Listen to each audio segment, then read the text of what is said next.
We hear the word branding thrown around all the time, right?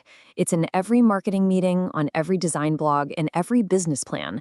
But for a word we use so often, it's pretty amazing how misunderstood it is. So today, we're going to get to the heart of it. We're going to strip away all the jargon, all the confusion, and try to answer one simple but really profound question. What is branding really? Let's dive in and find out. Okay, so to really get to the truth, we first have to clear away some of the noise. And that's why we're going to start by tackling four of the biggest myths about what branding is. Because, sometimes the best way to see something clearly is to first understand everything that it isn't. First up, and this is probably the most common misconception of them all, you've definitely heard this. Someone says, we need a new brand. But what they actually mean is, we need a new logo. That's not quite it. See, a logo is really just a visual shortcut. It's an identifier, a useful one for sure. Think of it like the cover of a book. It gives you a hint of what's inside, maybe it grabs your attention, but it is not the story itself. The story? That's the brand. All right, on to myth number 2. This one is also incredibly common. We all do it. We say things like, oh, I'm buying my favorite brand of coffee, or which brand of car do you drive? We end up treating the physical thing we can hold as the brand itself. And here's the difference. The product is the tangible item. It's the coffee beans, it's the steel and glass of the car, but the brand? That's the intangible set of feelings and associations you have about that product. They're deeply connected, absolutely, but they are not the same thing.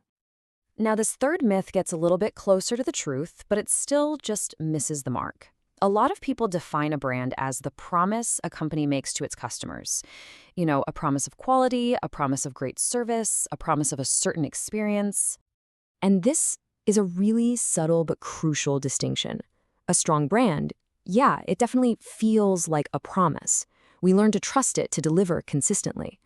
But that feeling is a result of the brand. It's an outcome. It isn't the fundamental definition of what the brand actually is.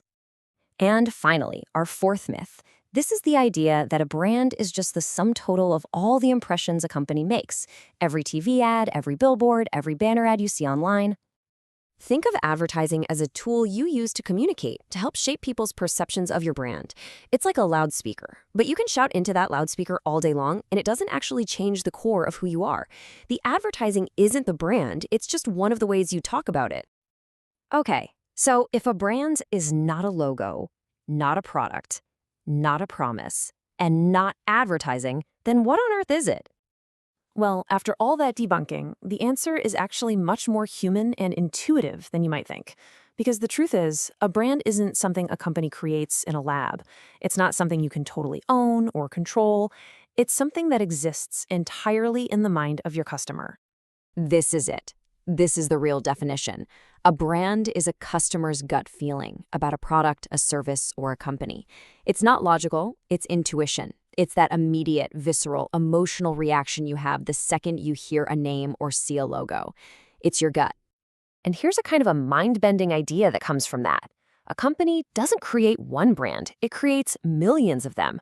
Every single person out there takes all the raw materials you give them, your ads, your product, your logo, and they construct their own unique version of your brand, right inside their head and in their heart. There's another, simpler way to think about this that I find really powerful. If a brand is just a gut feeling that exists in someone else's mind, then a brand is simply this. It's a reputation. It's what people say about you when you're not in the room. And this chart really shows the fundamental disconnect. Companies tend to focus on their pitch, the story they're telling, the claims they're making, that whole checklist of assets like logos and taglines. But the brand is the customer's reality.